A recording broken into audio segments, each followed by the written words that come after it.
వెళ్ళి మోడీకి చెప్పుకో. ఇదే కదా వాళ్ళన్నారు. వెళ్ళి మోడీకి చెప్పారు.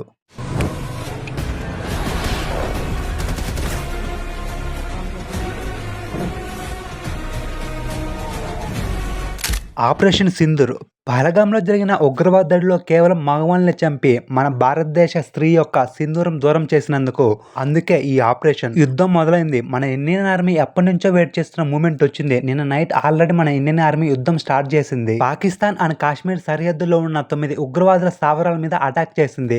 ఎంతమంది చనిపోయారు ఇంకా కౌంట్ తెలియలేదు, కానీ చాలా మంది ఉగ్రవాదులకు ఊచకోత అంటే ఏంటో తెలిసింది. దీనిలో భాగంగా చాలా మంది ఉగ్రవాదులను హతమార్చింది. మన ఇండియన్ ఆర్మీ ఆల్రెడీ ముందే ప్లాన్ చేసింది. దీనికి ఆల్రెడీ నోటీస్ కూడా ఇచ్చింది. అదేంటంటే డ్రిల్స్ లో భాగంగా large scale drills operation conduct చేయబోతున్నాం. సో దయచేసి international are national airports close చేయమని ముందే అనౌన్స్ చేసింది. అది కూడా 7th and 8th డేట్స్ లో. ఎప్పుడైతే 7th డేట్ స్టార్ట్ అయిందో అంటే ఈ రోజు అర్ధరాత్రి చాలా ప్రీసియస్ గా మన ఇండియన్ గవర్నమెంట్ యుద్ధం మొదలు పెట్టారు. ఈ దెబ్బకి పాకిస్తాన్ న్యూస్ కూడా కన్ఫర్మ్ చేసేసింది. అండ్ అక్కడ మన ఇండియన్ ఆర్మీ దెబ్బకి స్కూల్స్ అండ్ ఆఫీసెస్ కూడా సెలవులు ఇచ్చారు. మన ఇండియన్ గవర్నమెంట్ అయితే ఒక సీరియస్ వార్నింగ్ అయితే ఇచ్చింది. మేము కండక్ట్ చేసిన ఈ ఆపరేషన్ సింధూర్ కేవలం ఉగ్రవాదుల స్థావరాల మీదనే చేయడం జరిగింది.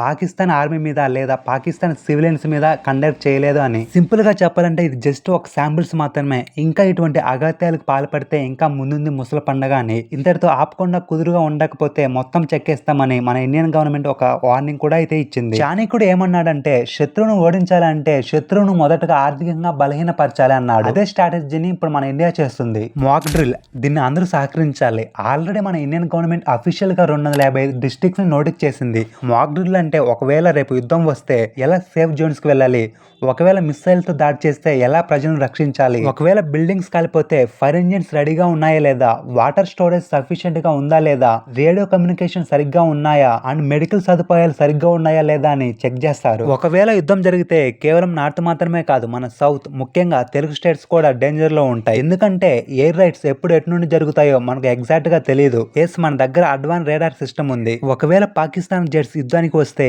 ఈజీగా కనిపెడుతుంది, మరియు వాటిని వెంటనే పేల్చేస్తుంది. అండ్ ఆపోనెంట్ డిఫెన్స్ సిస్టమ్ ని తిప్పుకోవడం డిఫెన్స్ సిస్టమ్ కూడా ఉంది. కానీ మన జాగ్రత్తలో మనం ఉండడం మంచిది. ఎందుకంటే మనల్ని వెన్నుపోటు పొడిచే వాళ్ళు మన దేశంలోనే ఉన్నారు. అండ్ అలాగే పక్క దేశాల్లో బంగ్లాదేశ్, చైనా, శ్రీలంకలో కూడా ఉన్నారు. ఒకవేళ సైరన్స్ మోగితే ఎలా సేఫ్ ప్లేసెస్ కి చేరుకోవాలో డ్రిల్స్ లో ఎక్స్ప్లెయిన్ చేస్తారు. ఒకవేళ ఇలా మీ చుట్టుపక్కల సైరన్ మోగితే ఇది డేంజర్ అని సూచిస్తుంది. వెంటనే మీ సేఫ్ జోన్ లోకి వెళ్ళాలని.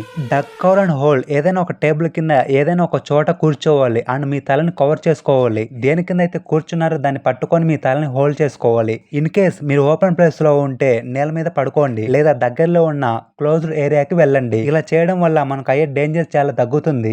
ఒకవేళ నైట్ టైంలో సైరన్ మోగితే మీరు చేయాల్సిన పని ఏంటో తెలుసా? లైట్స్ ఆఫ్ చేయడం. ఆల్రెడీ మన గవర్నమెంట్ లైట్స్ ఆఫ్ చేస్తుంది. సో మన జాగ్రత్తలో మనం ఉండాలి. దీనికి కారణం ఏంటంటే ఒకవేళ పాకిస్తాన్ రైడ్ చేస్తున్నప్పుడు ఒకవేళ ఇక్కడ లైట్స్ ఉంటే ఇక్కడ ఏదో ఒక విలేజ్ ఆర్ సిటీ ఉందని తెలుస్తుంది. అదే లైట్స్ ఆఫ్ చేసినప్పుడు అక్కడ ఏమీ లేదని ఏమీ కనిపించదు. అందుకే ఇది చాలా ఇంపార్టెంట్.